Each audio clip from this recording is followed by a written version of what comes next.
les bendiga a todos, feliz año en Cristo. Salude a la persona que tiene cerca, denle la bienvenida, denle el feliz año. Si aún no le ha dado el feliz año, muchísimas bendiciones para todos. Feliz año para todos, qué alegría verles. Un abrazo para cada uno de ustedes. Pueden tomar asiento, mis queridos hermanos y mis queridos amigos. Muchas bendiciones para todos. Bueno, estamos comenzando el año y damos gracias al Señor que podamos estar hoy reunidos, que podamos compartir juntos y que podamos ser edificados en el Señor. Normalmente me gusta compartir por meses series. Sin embargo, no hemos programado las series que vamos a estar compartiendo este año y hoy me voy a tomar el tiempo para compartir un tema libre, pero que tiene que ver con algo que nos hemos propuesto en este año. Nos hemos propuesto en estudiar juntos la Biblia y comenzamos un plan de lectura que si no se ha registrado, le motivamos a que se registre en la entrada para que leamos juntos la Biblia en 180 días. Lo que significa que al final del año, vamos a poder decir, hemos leído 2 veces la palabra. Va a ser de gran bendición. Ya lo está haciendo para muchos y espero que también sea de mucha bendición para ti.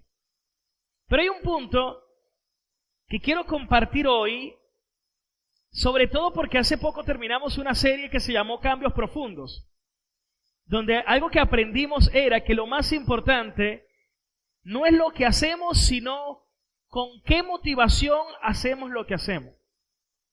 La motivación, los deseos más profundos del corazón del hombre. Y hoy lo quiero que lo pensemos, pero a la luz de la Biblia, en cuanto a la actitud que tengo cuando estudio la Biblia. Y esa es la pregunta que quiero que tratemos en esta prédica. ¿Cómo me acerco a Dios al leer la Biblia? Repito, ¿cómo me acerco a Dios al leer la Biblia? ¿Qué actitud tengo? Bueno, de eso vamos a estar compartiendo hoy. Para ello, quiero que me acompañes a leer el texto que vamos a estar compartiendo en este día, que está en Hebreos capítulo 4, versículo 12 al 16. Vamos a leerlo todos juntos. Hebreos 4, del 12 al 16. Dice, porque la palabra de Dios es viva y eficaz, y más cortante que toda espada de 2 filos, que penetra hasta partir el alma y el espíritu, las coyunturas y los tuétanos, y discierne los pensamientos y las intenciones del corazón. Verso 13. Y no hay cosa creada que no sea manifiesto en la presencia de Dios. Antes bien, todas las cosas están desnudas y abiertas a los ojos de aquel a quien tenemos que dar cuenta. Por tanto, teniendo un gran sumo sacerdote que traspasó los cielos, Jesús, el Hijo de Dios, retengamos nuestra profesión. Porque no tenemos un sumo sacerdote que no pueda compadecerse de nuestras debilidades, sino uno que fue tentado en todo según nuestra semejanza, pero sin pecado. Amén. Acerquémonos pues confiadamente al trono de la gracia para alcanzar misericordia y hallar gracia para el oportuno socorro. Amén. Hoy quiero compartir un mensaje que le coloqué como título, Conectados con Dios a través de su palabra. ¿Cuántos pueden decir amén? Conectados con Dios a través de su palabra. Preparé una imagen que me gustaría que todos podamos ver. Vamos a ver una imagen que les preparé. de un hombre, un antes y un después. Tal vez aquí no se ve tanto, pero en los televisores se distingue mejor. Vemos dos imágenes de un hombre que es el mismo, solo que ahí vemos un antes y un después. Uno cuando la gente tarda en ir a la barbería. No, mucho más que eso, ¿verdad? Uno donde la persona fue encontrada en una condición de indigencia, pero 2 horas después le hicieron un cambio de look y mire cómo quedó. ¿Qué les pareció el cambio? Buenísimo, ¿verdad? Claro, este cambio es un cambio externo. A lo mejor usted se consigue a alguien en el primero y usted dice, no, tengo que tener cuidado, puede que tenga cierta condición de demencia. Pero si usted es una mujer de edad contemporánea y está soltera y ve el segundo, tal vez dice, oye, puede ser un buen partido. Pero lo único que los separa son 2 horas y el cambio de look con el estilista. Y ustedes dirán, ¿y qué tiene que ver esa fotografía? Yo creo que la fotografía, lo que yo quería mostrarles, es la actitud con la cual muchas veces nos acercamos a leer la Biblia. La forma normal de leer la Biblia, le pedí a una hermana de la iglesia que me prestara este espejo, es que voy a la Biblia y la Biblia sirve como un espejo para ver mi condición, para ver si estoy desarreglado, no sé, si estoy algo que no ande bien, que necesito cambiar, que necesito transformar. Entonces algunos pueden acercarse a Dios, a la Biblia, como un espejo, se dan cuenta de su condición y dice, necesito hacer cambio. Necesito esforzarme en cambiar. Necesito un cambio en mi vida. Necesito esforzarme por hacer ajustes. Necesito corregir lo que está mal, en lo que ando mal. ¿A cuánto les ha pasado que cuando leen la Biblia lo hacen con esa actitud? ¿Verdad? Me veo y me doy cuenta mi condición y necesito esforzarme en cambiar. Ok. Quiero que me acompañes a leer de nuevo el texto que leímos hace un momento. Hebreos 4:12. No olvides la imagen que vimos hace un momento, por favor. No la olvides. Y dice, porque la palabra de Dios es viva. La palabra de Dios tiene vida y produce vida. Es activa. Es eficaz, cumple aquello para lo cual fue dada. Y dice el escritor de los Hebreos que es más cortante que espada de 2 filos. En el original es como un bisturí que puede partir y que puede penetrar a lo más profundo. Solo que es una espada que tiene 2 filos. Es decir, que corta por un lado y que corta por el otro. Y que penetra hasta lo más profundo del ser humano, partiendo, separando los deseos más espirituales y más carnales del ser humano, llegando hasta los tuétanos del ser humano y hasta discerniendo cuáles son las motivaciones de nuestro corazón. La palabra de Dios nos deja completamente expuestos. Nos deja completamente expuestos. Porque discierne los pensamientos y con qué intenciones del corazón hacemos cada cosa. Ok, La pregunta es, ¿de qué viene hablando el escritor de los Hebreos? En ese capítulo, él habla del reposo del Señor. Y le dice al pueblo hebreo, ustedes solamente en Cristo es que podemos entrar al reposo del Señor. Ya el reposo no es solamente un día, ya el reposo no es solamente una tierra como la tierra prometida para Israel. Ahora el reposo mismo es Cristo. Y quien rechaza a Cristo no va a entrar en el reposo del Señor. Y luego les dice que la palabra de Dios puede desnudar cuáles son las motivaciones que cada persona tiene. Es decir, era una palabra para confrontarles y decirles,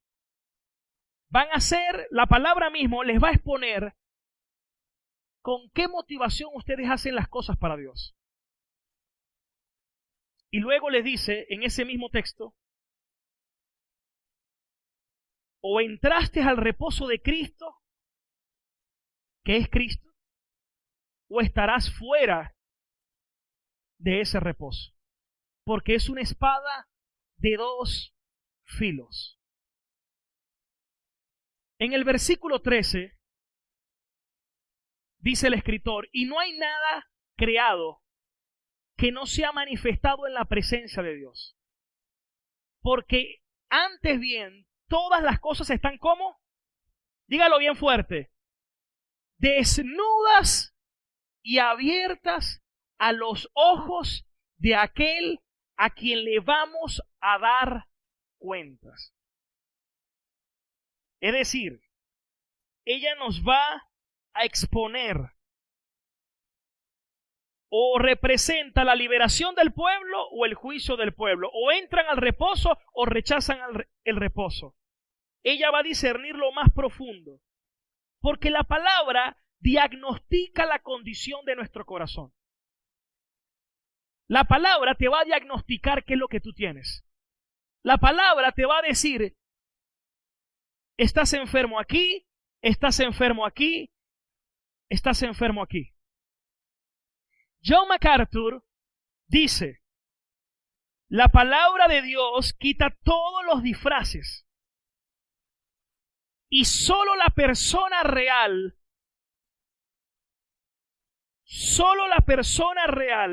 queda a la vista. Ahora, en una condición normal, ¿qué sucede? ¿Qué sucede cuando nos encontramos frente a la palabra de Dios viva? Ustedes recuerdan a Pedro, Simón Pedro, que cuando conoció al Señor, su hermano Andrés le dice, hemos hallado al Mesías. Andrés era seguidor de Juan el Bautista. Juan el Bautista dijo, este es el Cordero de Dios que quita el pecado del mundo. Andrés siguió a Jesús y luego le dice a Simón, Simón, hemos hallado al Cristo. Al principio, Pedro estaba seguramente un poco escéptico, pero luego Jesús le dice que fueran a aguas más profundas y que lanzara la red. Cuando Pedro lanza la red y ve la cantidad de peces y que se estaban hundiendo, en ese momento algo ocurrió en el corazón de Pedro, en sus ojos espirituales. Él cae de rodillas y le dice al Señor, apártate de mí, porque soy un hombre pecador. Él se estaba exponiéndose a la palabra encarnada, porque Jesús es el verbo hecho carne. Es la palabra hecha carne. Y estaba experimentando la palabra delante de él. Y su condición fue que al darse cuenta de su propia condición, cae y le dice, apártate de mí, porque soy un hombre pecador. Esa es la condición normal de cualquier persona. ¿Por qué mucha gente no les gusta leer la Biblia? Porque mucha gente tienen el resultado natural. No quiero leer lo que dice la Biblia porque no me quiero dar cuenta o no quiero que me diga lo miserable de mi condición. No quiero que me presenten el Dios de la Biblia, ni lo que la Biblia dice, ni mucho menos que me digan cómo estoy. Es como hay gente que no les gusta ir a los médicos. ¿Conoces personas que no les gusta ir a los médicos? No me gusta ir a los médicos porque cada vez que voy me doy cuenta y no me prefiero como que no está pasando nada. Entonces, la tendencia es leer la Biblia como verme en un espejo y decir necesito cambiar para no verme así. Quiero que me acompañen a Zacarías capítulo 3. En este texto de Zacarías 3, el profeta Zacarías tuvo una visión. Y la visión es que él ve al sumo sacerdote. Eran los tiempos de Zorobabel, cuando estaban reedificando después del exilio de Judá. Estaban en la reedificación. Y en la visión, Zacarías ve al sumo sacerdote Josué, el cual estaba delante del ángel de Jehová. ¿Y quién tenía al lado? Dice allí. A ver, no los oigo. ¿Quién tenía al lado? A Satanás. Y Satanás estaba a su mano derecha, ¿para qué? Para acusarle. ¿Y qué dice Dios? A ver, versículo 2. Y dijo Jehová a Satanás: Jehová te reprenda, oh Satanás. Jehová, que ha escogido a Jerusalén, te reprenda. ¿No es este un tizón arrebatado del incendio? Y Josué estaba vestido de vestiduras viles y estaba delante del ángel. Cuando uno lee un texto, ustedes bien lo saben, debemos estudiarlo dentro del contexto para no establecer un pretexto. Cualquiera lee eso y dice, bueno, hay un hombre llamado Josué, ¿sí lo vieron, verdad?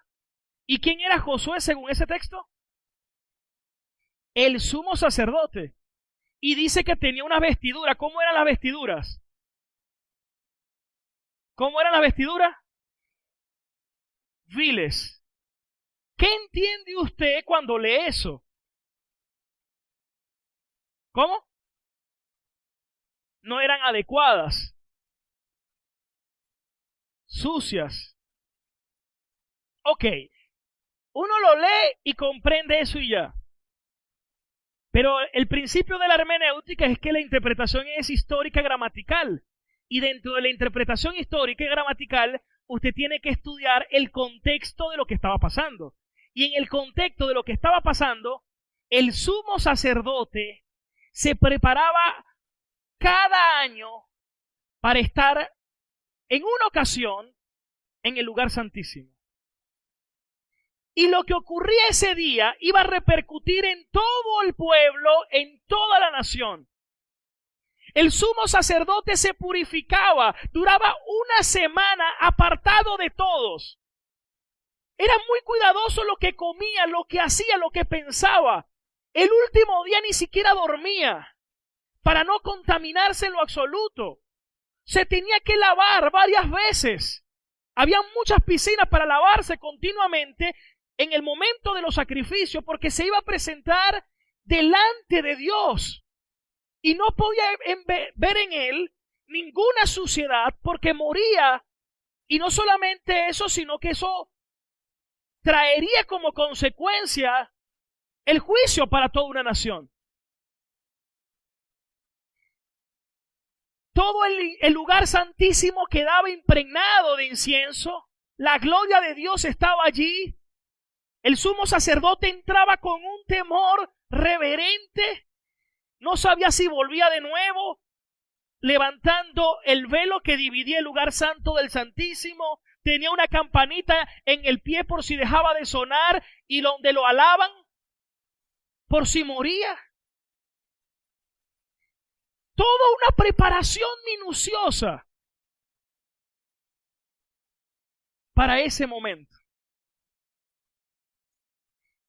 Y lo que muestra Dios es que aunque seguramente Él se había cuidado para verse lo más puro externamente posible, Dios lo veía de otra manera. Y dice la Escritura que Dios lo veía vestido de vestiduras viles. Es más, vamos a leer una nueva versión internacional. Dice que Dios lo veía vestido con ropa sucia. Es más, en el original se tiende a asociar esa ropa sucia más como llena de excremento. Es decir, en esa condición seguramente era la condición que se encontraba Josué y la nación entera, porque él representaba a la nación entera, espiritualmente hablando. ¿Qué causaría eso para este sumo sacerdote? Un horror extremo.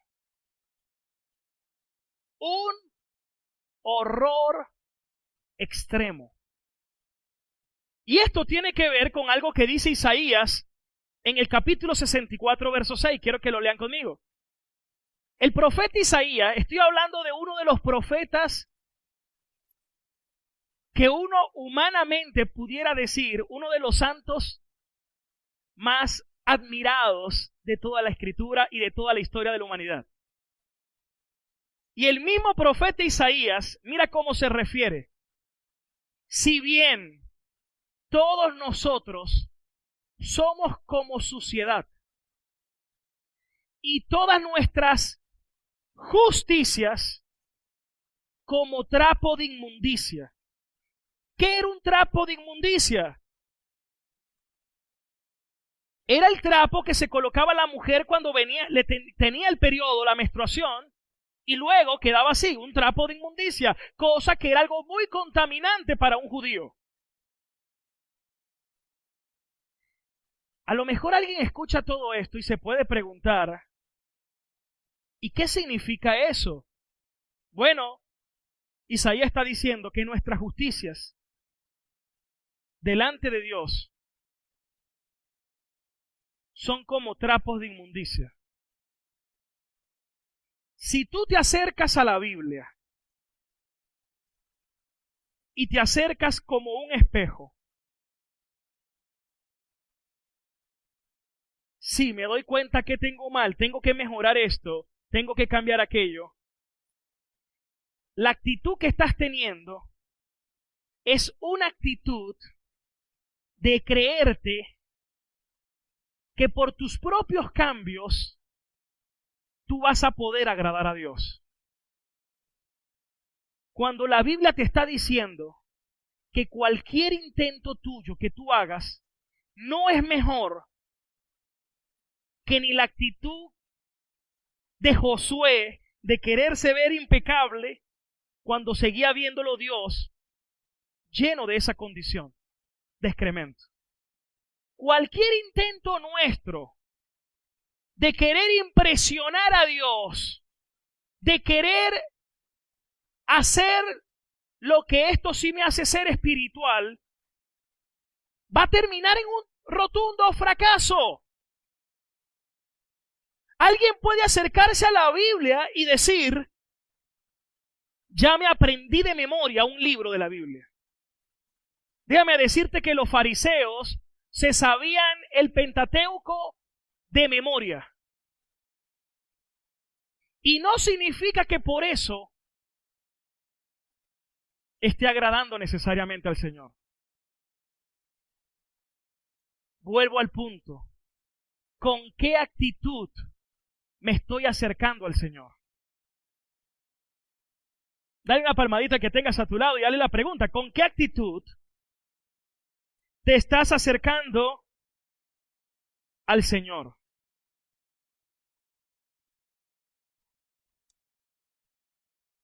Hermanos, quiero que me presten mucha atención.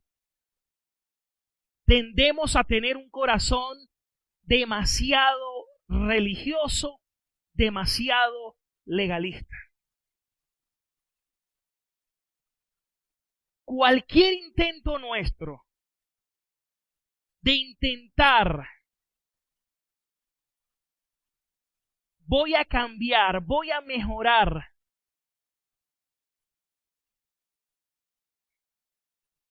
puede que lo que esté haciendo es querer tú por tus propios medios, querer justificarte delante de Dios. Cuando el hombre no va a ser justificado de tal manera. Si volvemos a leer Zacarías 3:3,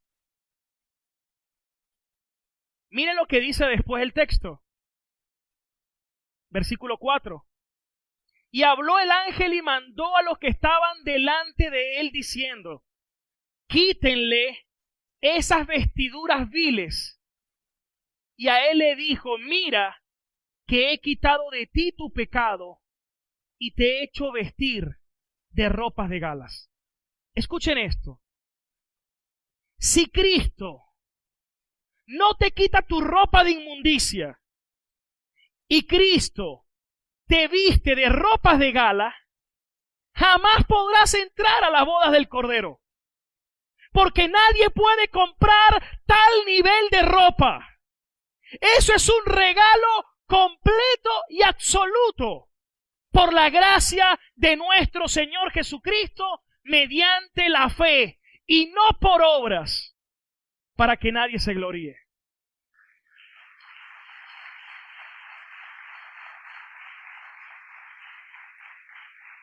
Es más, el Señor habló de una parábola que aquellos que estuvieran disque adentro con ropas que no fueran de gala, la orden es átenlo y sáquenlo. Porque la única manera de acceder delante de Dios, que sigue siendo santo, santo, santo, y que debemos acercarnos también, por supuesto, con un temor reverente, pero es entender que yo puedo ser admitido no por las obras que yo haga, sino por el perdón de pecados, que ya lo estaba diciendo el profeta Zacarías, que solamente puede ocurrir mediante la fe en Cristo Jesús, que es cuando ocurre el intercambio de que el Señor quita mis vestiduras viles y me coloca ahora vestiduras blancas de justicia para poder ser admitido delante del Señor. ¿Cuántos agarran esa palabra? ¿Cuántos pueden decir gloria a Dios? En otras palabras, yo no puedo producir por mis propios medios el cambio. No es leer la Biblia para decir como lo hacen los religiosos. Es que no tengo que comer estos alimentos. No, es que no, el día no lo he guardado. Es que me falta esto. No, hermano, esa no es la actitud que ni siquiera el Señor nos exhorta en la Escritura. Y esto pareciera contradecir todo lo que hemos aprendido. Porque quien santifica es nada más y nada menos que el Espíritu Santo. Porque alguien externamente, como Josué, podía estar blanco. Pero internamente, Dios lo ve vestido de excremento o con trapos espirituales de inmundicia. La santificación que Dios produce es en lo profundo del corazón, donde la palabra llega y penetra, Por eso Ezequiel capítulo 36, versículo 25, el nuevo pacto se origina en el corazón de la persona. Por eso es que Ezequiel 36, 25 dice Dios, yo los voy a lavar, yo los voy a limpiar. No con el lavacro externo que había en el patio del tabernáculo. Yo los voy a lavar, dice el Señor mismo. Porque es una limpieza completamente desde adentro. ¿Cuántos dicen amén? Y serán limpiados de todas sus ¿qué? De todas sus ¿qué? Por eso cuando alguien se acerca a Dios y se cree bueno, está más lejos que nunca. Pero cuando alguien se acerca a Dios y ve la multitud de su pecado como Pedro, es cuando más bien está más cerca. El fariseo oraba, gracias a Dios que no soy como ese publicano. Y aunque ese fariseo oraba, ayunaba, diezmaba, hacía todo externamente, no fue justificado. Mientras que el publicano, siendo pecador, que ni siquiera levantaba su rostro, sino que decía, sé propicio delante de mí que soy pecador, dice el Señor que éste fue quien volvió justificado. Porque ese es el mensaje del evangelio de la gracia. ¿Cuántos están captando el mensaje? ¿A cuánto Dios les está hablando hoy? Dios dice, yo los voy a lavar y van a ser limpiados de las inmundicias y de todos los ídolos los limpiaré. Escuchen esto. El problema no son los ídolos. El problema de Marcel no es con los ídolos. El problema es con mi corazón. Porque mi corazón necesita ser transformado porque es el corazón el que tiende a hacerse de cualquier cosa un ídolo. El ídolo nada es. El problema es el corazón que de cualquier cosa se hace un ídolo. Porque el corazón tiende a fabricarse ídolos. Pero Dios está resolviendo el asunto. Y está diciendo, yo los limpiaré de sus ídolos. Verso 26. Y les daré un nuevo, ¿qué? Corazón. Y pondré un espíritu nuevo dentro de ustedes. Y quitaré de su carne el corazón de piedra. Y le daré un corazón de carne. Hermanos, no es que yo voy a leer la Biblia para que yo intente impresionar o cambiar y ajustarme a Dios. No, esa es una mala actitud ante la Biblia.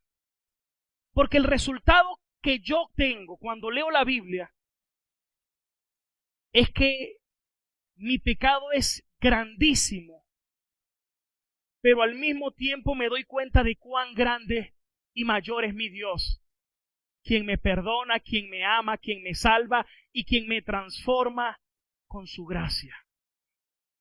Por eso cuando leo la Biblia, quiero resaltar cada texto de su palabra que me habla de su gran y profundo amor y de su gracia hacia mi vida. Yo no puedo por mí mismo agradar a Dios. No puedo, hermano. Eso lo único que me hace ver es decir, necesito de ti, necesito de tu gracia, días de mi vida. ¿Cuántos reconocen hoy que necesitan hoy de la gracia de nuestro Señor Jesucristo? ¿Cuántos pueden decir, Señor, necesito de tu gracia? Diga, no puedo producirlo, Señor. Necesito tu gracia. Porque mis obras son trapos de inmundicia. Necesito tu gracia. Necesito que me quites las ropas viles y que me vistas de tu justicia. Y que ahora me santifiques cada día por medio de tu gracia. Por el Espíritu Santo. ¿Cuántos dicen amén? Dele fuerte el aplauso al Señor.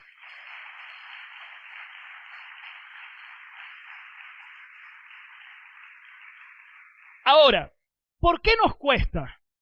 Ya le voy a decir por qué. ¿Qué pasa en una mujer cuando descubre que el hombre tenía algo oculto? ¿Qué hace la mujer cuando descubre que el hombre andaba en ciertos asuntos? Ahora vamos a girar la ruleta, ¿no? Ah, sí, la mujer nada más. Ahora, ¿qué pasa en el hombre cuando descubre eso de la mujer? ¿Cuál es la tendencia natural del corazón del hombre? Hasta aquí. Esta ya no más. Quiero el divorcio. No quiero saber más nada de ti. Eso es lo que va a hacer cualquier corazón. Porque nuestro corazón actúa así por defecto.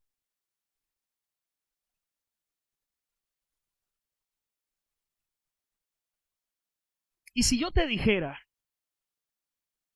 que el problema no es el acto, el problema es que el hombre todos los días lucha con esos pensamientos en su corazón. Porque esa es la naturaleza del corazón del hombre. El hombre anda todo el día luchando en sus pensamientos, pecando con sus ojos y en su mente y en su corazón. Y que muchas veces no ha pecado es porque no se le ha presentado la oportunidad. Qué terrible. Qué terrible. Pero no solamente el hombre. El corazón del hombre tiende a la codicia, tiende a los malos pensamientos. Cuando me refiero al hombre, estoy hablando tanto del sexo masculino como femenino. El corazón del ser humano es así por naturaleza. Jesús dijo, Mateo 5:19, vamos a leerlo.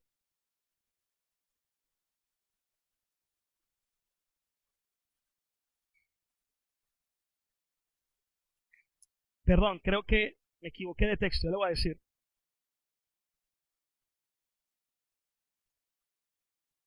Ya le voy a decir a la cita.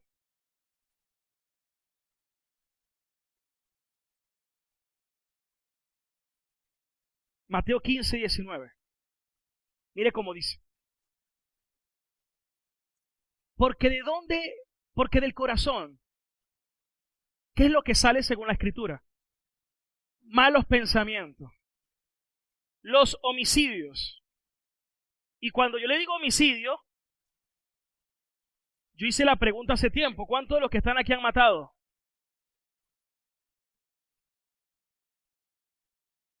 Pero levante la mano, estoy preguntando, es que levante la mano, ¿quiénes de los que están aquí han matado? Y usted dice, no, pero yo no he matado a nadie. La Biblia dice que cuando usted ha aborrecido a su hermano, o se ha airado contra una persona, será culpado en el día del juicio de homicidio.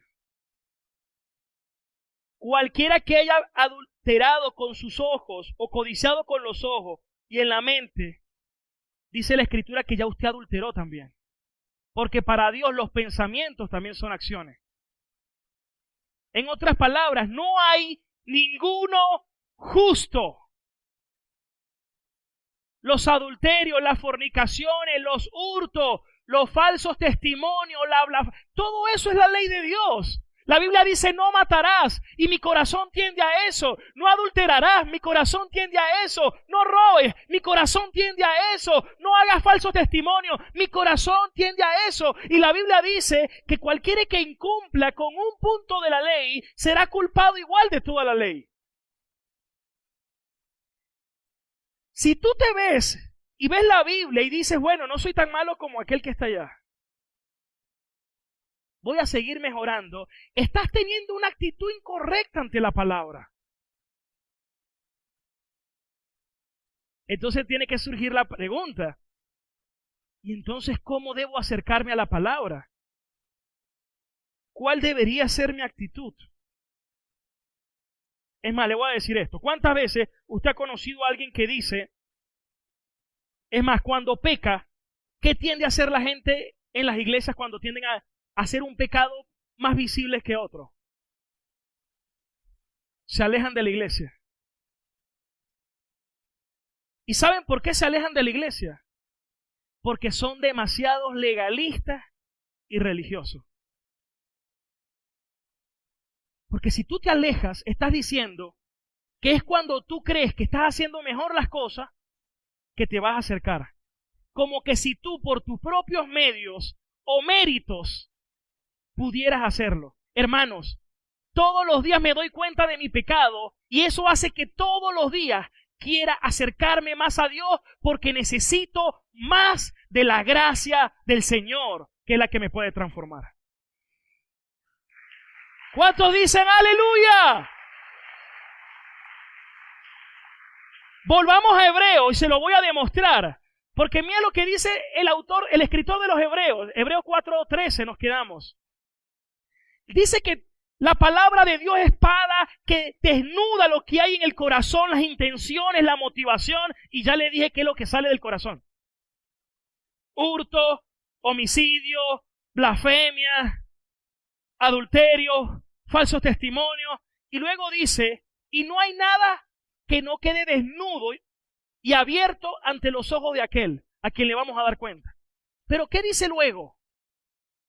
Por tanto, sepan que tenemos un gran sumo sacerdote, Cristo, quien actualmente intercede por nosotros desde el cielo.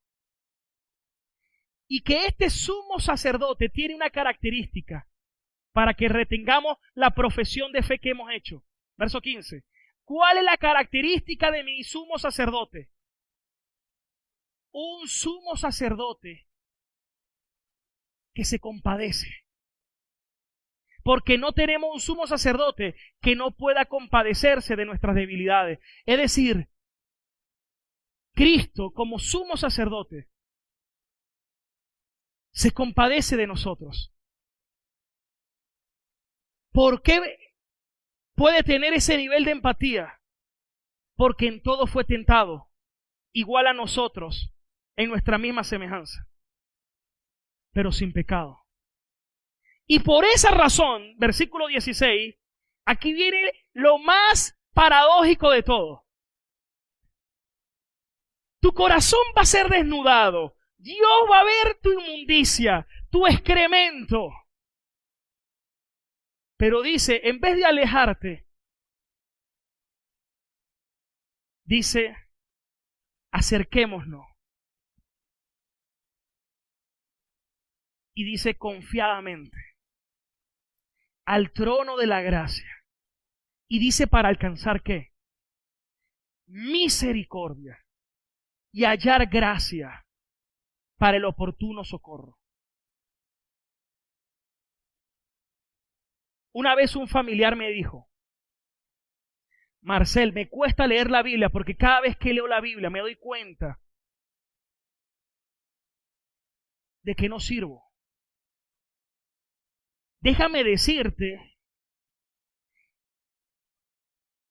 que ni tú ni yo, porque somos igual en esa misma condición.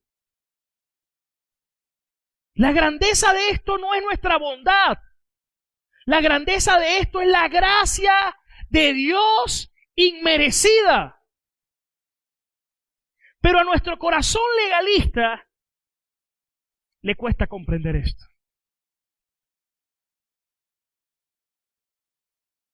Entonces, tengo dos imágenes más. La primera, ¿a cuántos llegaron a ver la película La Cenicienta? Algunos pueden ver a Dios como Cenicienta y ver a Dios como la madrastra. Voy a intentar agradar a la madrastra aun cuando yo sé que siempre me va a aborrecer porque no voy a poder cumplir su estándar. Esa es una manera incorrecta de acercarme a Dios, porque tú jamás vas a poder, por tus propios méritos, impresionar a Dios. Esa es una mala actitud. Ahora le voy a mostrar cuál es la correcta actitud. El hijo pródigo. ¿El hijo pródigo merecía algo? Lo había despilfarrado todo. Pero volvió. ¿Y qué hizo el padre? Lo recibió, lo amó, lo abrazó, lo besó, lo aceptó, le cambió la vestidura, le quitó las ropas viles y le vistió de la vestidura de justicia de Dios. Yo me acerco a Dios aún sabiendo mi condición. Entonces, ¿qué hace el Evangelio? ¿Y cuál es la actitud que yo debo tener ante la Biblia? Yo voy a leer la Biblia todos los días. Y todos los días me voy a dar cuenta de mi condición. Como cuando leía Job esta semana. Leía Job y decía, me encanta este libro, pero jamás quisiera vivir lo que vivió Job. Todo lo que dijo Job no es nada con lo que yo hubiera dicho. Me doy cuenta de cuán terrible soy, pero al mismo tiempo me doy cuenta de cuán grande, maravilloso, hermoso, deleitoso, hermoso, sublime es mi Dios, que aún con todo y eso me ama, me cuida y me sigue transformando todos los días. Esa es la actitud. Yo voy a leer la Biblia, me voy a ver en un espejo y me voy a ver mi condición, pero luego para ir a examinar y encontrar su grandeza.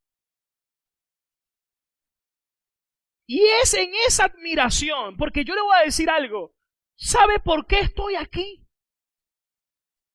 Porque todos los días me impresiona la manera como Dios me guarda, me ama, me protege, me hace estar aquí, a pesar de todos mis errores, a pesar de todas mis fallas.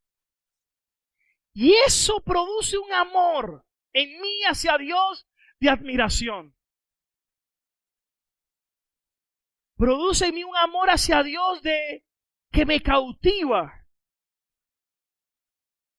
¿Cómo es que Dios me sorprende con cada detalle cuando yo sigo siendo tan infiel? Y dice que aunque somos infieles, Él sigue siendo fiel. Está más cerca aquel que se da cuenta de la inmensidad de su pecado que aquel que se cree bueno, que aquel que se cree que está haciendo las cosas bien. Pero ¿cuántas veces íbamos a la iglesia por tradición, como para que nuestra conciencia se sienta mejor de que no estamos tan mal como otros? Y esa actitud es pésima delante de Dios. Porque la Biblia dice que no hay ni uno solo justo. Y aquellos que se creen supermanes, lo que están haciendo es mostrar una pantomima, o peor aún, es el más grande de los fraudes, porque el único que es perfecto es Dios, quien merece toda la gloria, el honor. Estoy hablando que el profeta Isaías,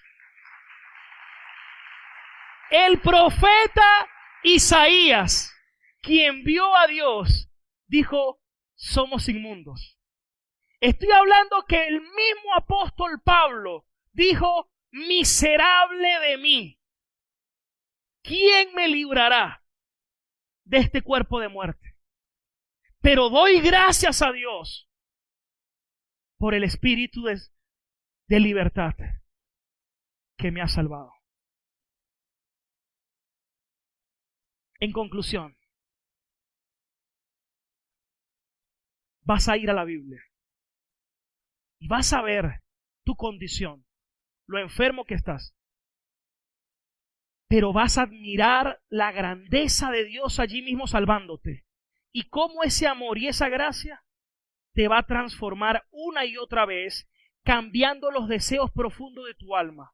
Y las cosas que tú antes tendías a amar, ahora van a cambiar, porque ahora vas a comenzar a amar lo que Dios ama. Y vas a comenzar a aborrecer lo que Dios aborrece. Al punto que Pablo decía, aborrezco mi condición y me deleito en Dios. Porque el cambio es un cambio de corazón, de afecto. No es externo. Cualquiera puede ponerse algo blanco externamente, pero por dentro puede estar lleno de excremento. El cambio que Dios produce es un lavado desde adentro hacia afuera. ¿Cuántos pueden decir como yo, necesito la gracia? ¿Cuántos reconocen que necesitan de la gracia? Vamos a estar de pie.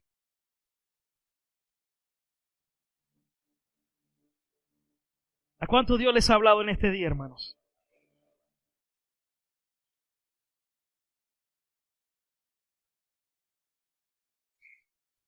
Entonces, ¿a quién te pareces? ¿A Cenicienta o al hijo pródigo? Somos como el hijo pródigo, amados y rescatados por Dios. Y todos los días yo estoy siendo rescatado. Porque todos los días el Señor está cambiando mi corazón. Todos los días. Por eso la Biblia dice, el que no nace del agua y del Espíritu no puede entrar en el reino de Dios. La gente cuando lee agua cree que es el bautismo en agua. El bautismo en agua no salva. Si fuera así, entonces una obra, y seríamos salvos por obra. El agua que está hablando Jesús allí es el agua de la regeneración, el que estaba hablando Ezequiel, cuando decía yo los lavaré. En otras palabras, si el Señor no es el que te lava, jamás serás limpio. Nadie es limpio por sus propios medios. ¿Cuántos están captando la palabra? El que no nace del agua y del Espíritu no puede entrar en el reino de Dios. Es la obra del Espíritu. Entonces yo me acerco a Dios para asombrarme de Él. Mire, yo me siento como un niño delante de Dios, que todos los días trato de ver admirado lo que voy descubriendo de Él. Viendo su grandeza. ¿Por qué Pedro negó a Jesús? ¿Y por qué aparece eso en la Biblia? Porque Pedro dijo, yo jamás te negaré. Yo no soy como el resto. Yo soy más comprometido. Yo jamás te voy a negar, Señor. Jamás me vas a negar. Jamás te voy a negar. Jamás me vas a negar. Jamás te voy a negar. Ok, antes de que cante el gallo, me habrás negado 3 veces.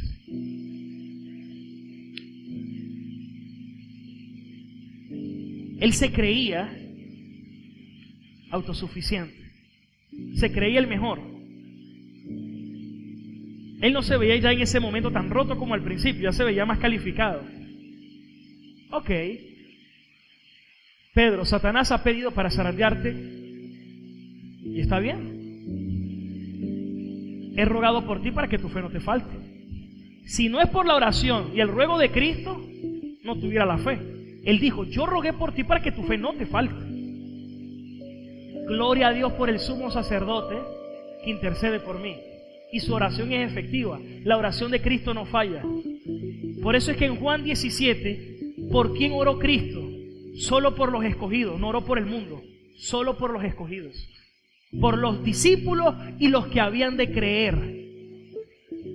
La oración de Cristo es eficaz. le dijo a Pedro: yo he rogado por ti, y cuando regreses, porque te vas a apartar, vas a estar con la cosa, y cuando regreses vas a confortar a tus hermanos. Gloria a Dios por cada proceso que Dios nos permite vivir, porque detrás de cada proceso, de cada disciplina de Dios, está el amor de Dios tratando con nosotros. ¿Con qué? Con nuestra autosuficiencia. ¿Cuál es el problema de nosotros? Que nos creemos autosuficientes. ¿Cuándo es que tendemos a orar más? Cuando nos encontramos en apuros. ¿Y por qué en apuros? Porque en situaciones normales no oramos tanto, porque ahí nos sentimos más seguros, más autosuficientes. Dios trata todos los días con nuestro corazón, para que aprendamos a tener una verdadera fe que confía completa y absolutamente en Él. ¿Cuántos agarran la palabra? Pero después que Pedro aprendió su lección, ¿qué creen ustedes cómo venía Pedro? ¿Cómo creen que después entró con los demás discípulos, apóstoles? ¿Usted cree que llegó así? ¿Cómo crees que llegó ahora?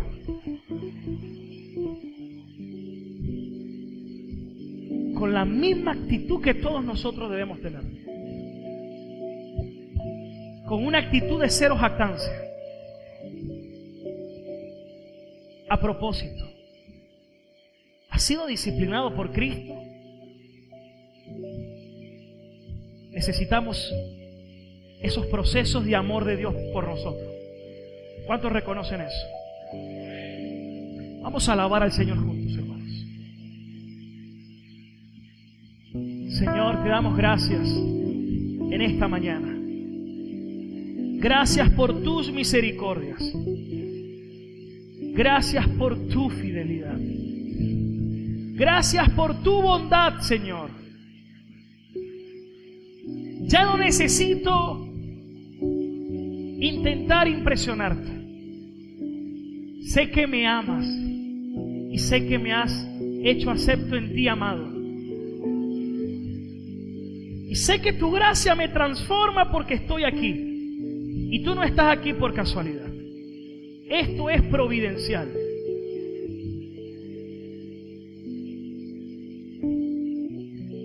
No es meritocracia, es gracia. Somos lo que somos por su gracia. Te necesitamos, Señor.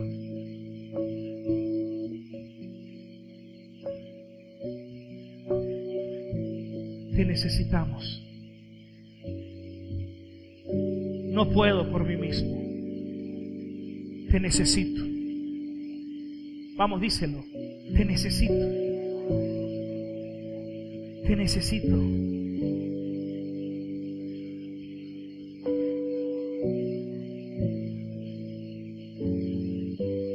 Te necesito. ¿Cuántos lo reconocen? ¿Cuántos reconocen que le necesitan? Vamos, díselo, dile: Señor, te necesito. Señor, te necesito. Es un cambio profundo. No es un cambio superficial. Si el Hijo de Dios no es quien te libera, jamás serás verdaderamente libre.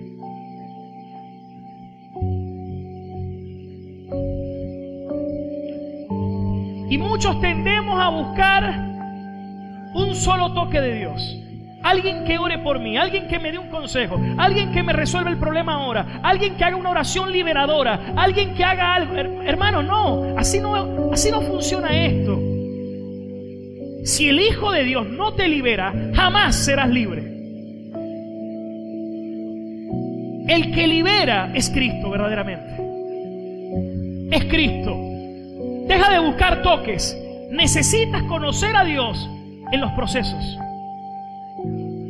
No un toque. Es llegar a conocerlo verdaderamente. Porque en aquel día me dirán: Señor, Señor. Y Él dirá: yo no te conozco.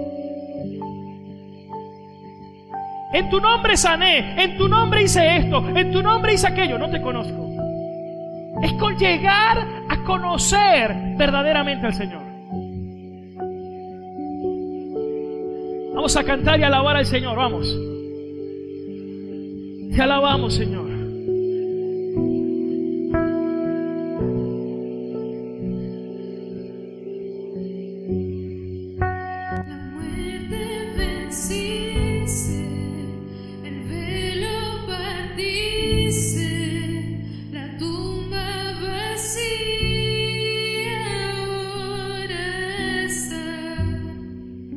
Los cielos declaran, tu gloria proclaman,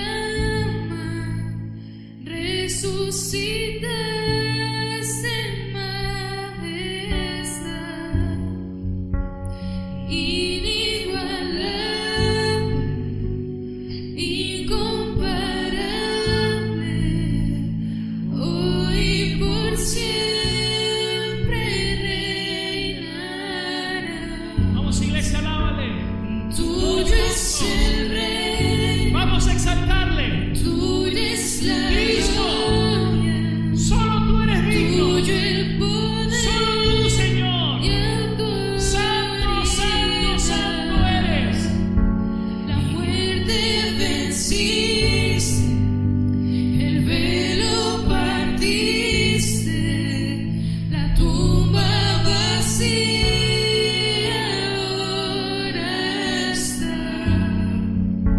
Los cielos declaran, tu gloria proclaman, resucitaste en majestad, inigualable, incomparable, hoy por siempre reinarás. Tuyo es el reino, tuya es la gloria, tuyo el poder y autoridad. Poderoso es su nombre, poderoso es su nombre, el nombre de Jesús, mi Rey. Poderoso es su nombre, incomparable ser. Poderoso es su nombre, no hay otro nombre. Poderoso es su nombre, poderoso es su nombre, el nombre de Jesús, mi Rey. Poderoso es su nombre, incomparable ser. Poderoso es su nombre, no hay otro nombre. Poderoso es su nombre, no hay otro nombre.